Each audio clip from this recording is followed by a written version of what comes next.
আসসালামু আলাইকুম, কে বলছেন? ওয়ালাইকুম আসসালাম। আসসালামু আলাইকুম ভাইয়া, জান্নাত বলতেছি। জান্নাত, কেমন আছেন আপনি? ভালো আছেন জান্নাত? আলহামদুলিল্লাহ ভালো আছি ভাইয়া, আপনি ভালো আছেন? মাশাআল্লাহ, অনেক ভালো আছি। জান্নাত, কোথা থেকে বলতেছেন? আপনার দেশের বাড়ি কোথায়? ভাইয়া আমি ফেনী থেকে বলতেছি, দেশের বাসা ফেনী। আচ্ছা, কোথায় থাকেন বর্তমানে আপনি? ফেনীতেই আছি বর্তমানে। কে কে আছে আপনার ফ্যামিলিতে বর্তমানে? বর্তমানে মা আর আমি আছি, আর কেউ নাই, বাবা নাই, বাবা মারা গেছে। আচ্ছা, কি করেন জান্নাত আপনি? আমি এই যে ভাইয়া আশেপাশে পাশের ভাবিদের সাথে টেলার মেশিন এর কাজ করি। আচ্ছা, ঠিক আছে। তো দর্শক, শুনতে থাকুন আজকে জান্নাতের জীবনের গল্পগুলা। জান্নাতের সাথে সরাসরি যোগাযোগ করতে পারবেন। ফুল ভিডিওটি দেখলে মোবাইল নাম্বার পেয়ে যাবেন, সরাসরি যোগাযোগ করতে পারবেন জান্নাতের সাথে। তো জান্নাতের বাবা কোথায় বললেন আপনি? আমার বাবা নাই ভাইয়া, বাবা মারা গেছে। দুঃখের বিষয়। তো আপনারা কয় ভাই বোন বর্তমানে?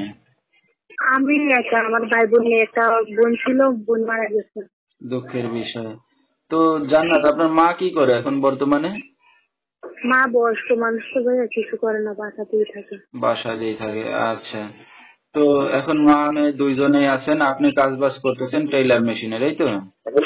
জি জি, কত কষ্ট করে কাজ বাজ করে সংসার চালাই আর কি। এখন এই জন্য প্রতিবেদন করতেছি, যদি ভালো একটা মনের মানুষ পাইতাম তার কাছে বিয়ে শাদী বসতাম, সুখ দুঃখে যদি পাশে থাকতো। আচ্ছা আচ্ছা। তো আপনার কি বিয়ে শাদী হয়েছে আগে পরে, না এখনো হয় নাই?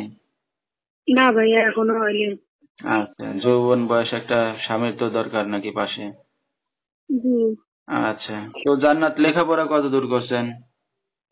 আমি ক্লাস 7 পর্যন্ত পড়ছি। আচ্ছা, পড়াশোনা তো ভালোই করছেন, নিজে চলে ফিরে খাইতে পারবেন। তো এখন যেখানে আছেন নিজেদের বাড়ি ঘর না বাসা ভাড়া নিয়ে থাকেন? নিজেদের বাড়ি ঘর ভাইয়া। আচ্ছা, তাহলে তো বাসা ভাড়া দেওয়া লাগে না। তো আপনাদের আত্মীয় স্বজন আছে আর কেউ দেখার মতো আপনাদের?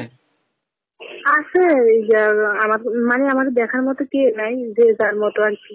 আচ্ছা আচ্ছা, এমনি আত্মীয় স্বজন আছে কিন্তু কেউ মানে সাহায্য করার মতো লোক নেই। জি জি। আচ্ছা।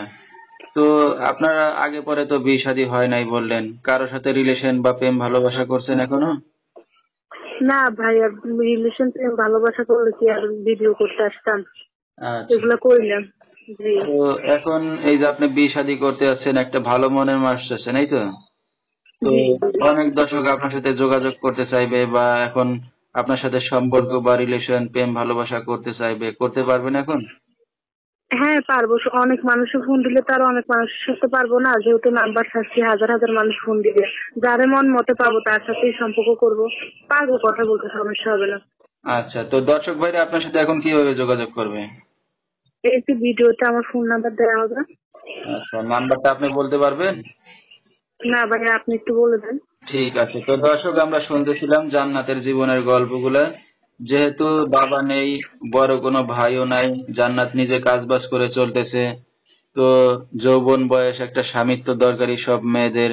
কারণ পুরুষ মানুষ হইলে হয়তো 5 বছর 10 বছর পরে বিয়ে শাদী করলেও সমস্যা নেই, কিন্তু একটা মেয়ে মানুষের সময় মতো তার একটা স্বামীর প্রয়োজন, পাশে একটা বন্ধুর দরকার। তো আপনারা সবকিছু যদি বিস্তারিত জেনে শুনে এখন তার সাথে যোগাযোগ করতে চান বা তার পাশে এসে দাঁড়াতে চান, বিয়ে শাদী করতে চান, এই নাম্বারে যোগাযোগ করলে তাকে পেয়ে যাবেন। 01922112686, এই নাম্বারটাই হলো জান্নাতের। তো জান্নাত, আপনি একটা অবিবাহিত